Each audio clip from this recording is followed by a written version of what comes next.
Ingin temui Jokowi, karyawan Garuda sebut 1.104 surat ke SBY tak direspons, dikutip dari Tempo.co.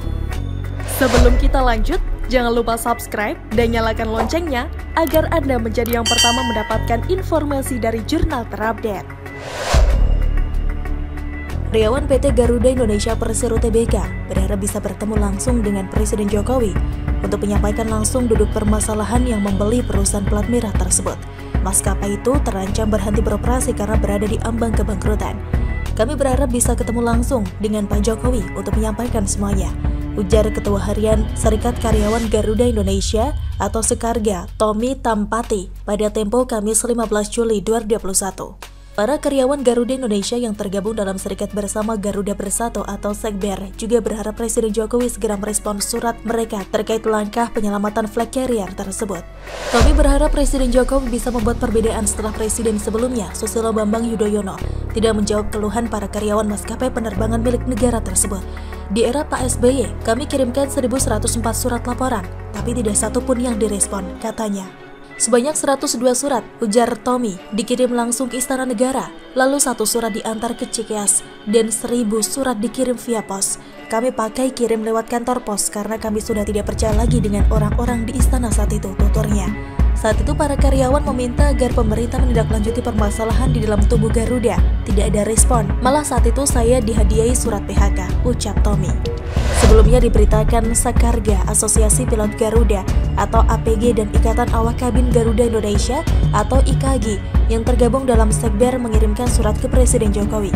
Surat itu berisi permohonan dukungan flag carrier Garuda Indonesia yang terancam berhenti beroperasi itu ditandatangani Ketua Umum Sekarga, Dwi Yulianta, Presiden APG Kapten Muzaini dan Ketua IKAGI Ahmad Hairumam tertanggal 12 Juli 2021. Dalam surat tersebut, seluruh unsur karyawan Garuda Indonesia menyampaikan kondisi perusahaan plat merah itu saat ini berada di ambang kebangkrutan akibat dampak pandemi COVID-19. Dalam salinan surat untuk Presiden Jokowi yang diterima Tempo itu, para karyawan Garuda meminta dukungan Presiden Jokowi untuk menyelamatkan perusahaan yang 60,54% sahamnya milik negara tersebut. Sedikitnya ada 5 poin bentuk dukungan dari Presiden Jokowi yang diminta karyawan Garuda, yaitu pertama, meminta Presiden mendukung opsi 1 Kementerian BUMN untuk menyelamatkan kelangsungan flag carrier Garuda Indonesia, karena dengan memilih opsi tersebut Garuda akan terhindar dari potensi dipilotkan oleh kreditor sebagaimana diatur dalam Undang-Undang Nomor 37 Tahun 2004 tentang kepailitan. Opsi ini telah mendapat dukungan penuh dari Komisi 6 DPR RI pada saat RDP dengan Direksi Garuda pada hari Kamis tanggal 2 Juni 2021. Kedua, meminta Presiden mendukung penolakan atas opsi 2 Kementerian BUMN yang dipilih oleh jajaran Direksi Garuda. Adapun alasan penolakan opsi ini karena prosesnya melalui PKPU dan berpotensi dapat dipilotkan oleh kreditor. Ketiga, meminta Presiden dapat membantu mencairkan sisa dana PEN sebesar 7,5 triliun rupiah melalui penyertaan modal langsung dan bukan melalui skema Mandatory Convertible Bond atau MCB atau bantuan dana operasional. Pasalnya, kondisi flag carrier saat ini berada di ambang kebangkrutan dan terancam terhenti operasional. Keempat, meminta Presiden dapat membantu percepatan pembentukan holding ekosistem pariwisata, sebagaimana program dari Menteri BUMN untuk mempercepat pemulihan ekonomi nasional, khususnya bidang pariwisata. Dan kelima, meminta pembentukan tim untuk melakukan audit terhadap semua transaksi pengadaan pesawat Garuda dan engine pesawat di masa lalu, dan siapapun yang terbukti harus diproses hukum. Serangan telak Ngabalin kepada mereka yang disebut sampah demokrasi, ditulis oleh Syardi dari siwar.com. Sebelum kita lanjut, jangan lupa subscribe dan nyalakan loncengnya agar Anda menjadi yang pertama mendapatkan informasi dari jurnal terupdate.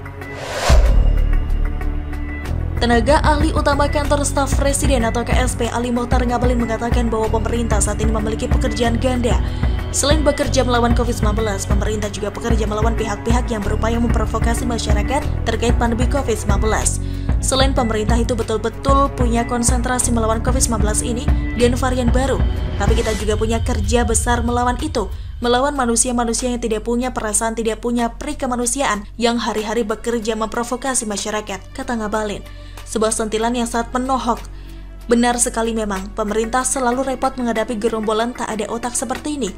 Mereka mah gampang, hanya satu tujuan, yaitu nyinyir.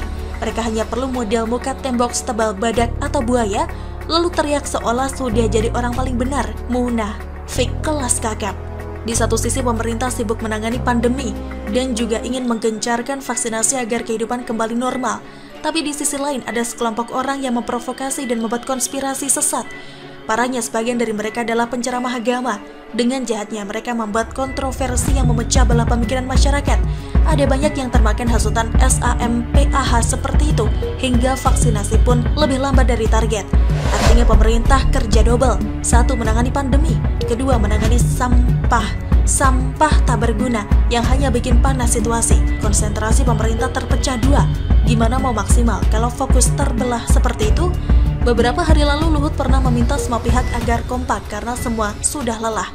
Nyatanya sampah terus bermunculan. Ada yang dari parpol oposisi yang rajanya mangkrak, terus berbuat ulah seolah kurang perhatian. Ada pula dari adek-adek yang katanya intelektual, tapi kerjanya hanya bisa bikin meme. Otak ada tapi nalar masih kayak anak SD.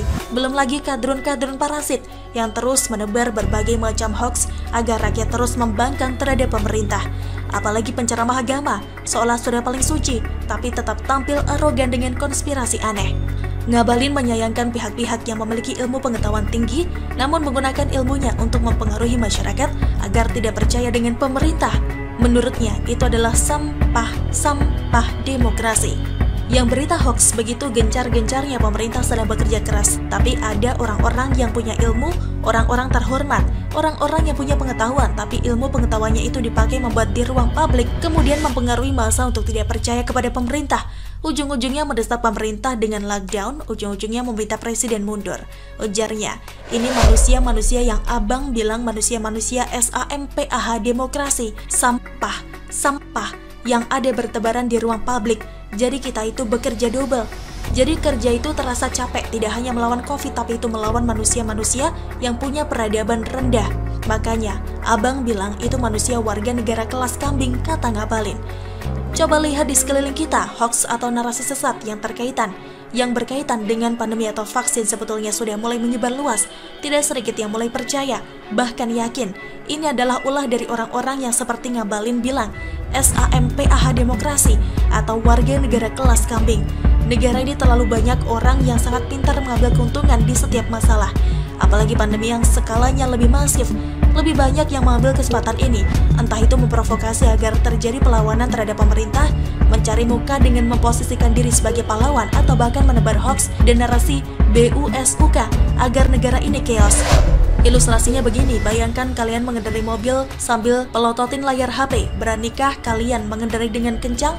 Tidak akan, karena konsentrasi terbelah antara melihat ke jalan dan layar HP. Kalau hanya fokus ke jalan, mobil bisa lari lebih kencang kan? Inilah yang sedang dihadapi pemerintah. Pemerintah ibarat sedang mengendarai mobil sambil terpaksa lihat HP. Intinya konsentrasi pemerintah sudah terpecah. Ada kubu yang memang sedang berpesta karena bisa terus menggoreng isu. Di negara ini, mau jalan lurus di jalan yang mulus rasanya sangat menantang dan sulit. Kalau ada pihak yang memaksa agar jalan keliling-keliling belok ke jalan yang berlubang dan rusak parah, sampai ke tujuan pun sering terlambat jadinya. Bagaimana menurut Anda? Silahkan tulis komen Anda di kolom komentar. Jangan lupa untuk like, subscribe, dan share. Argana pamit, sampai jumpa.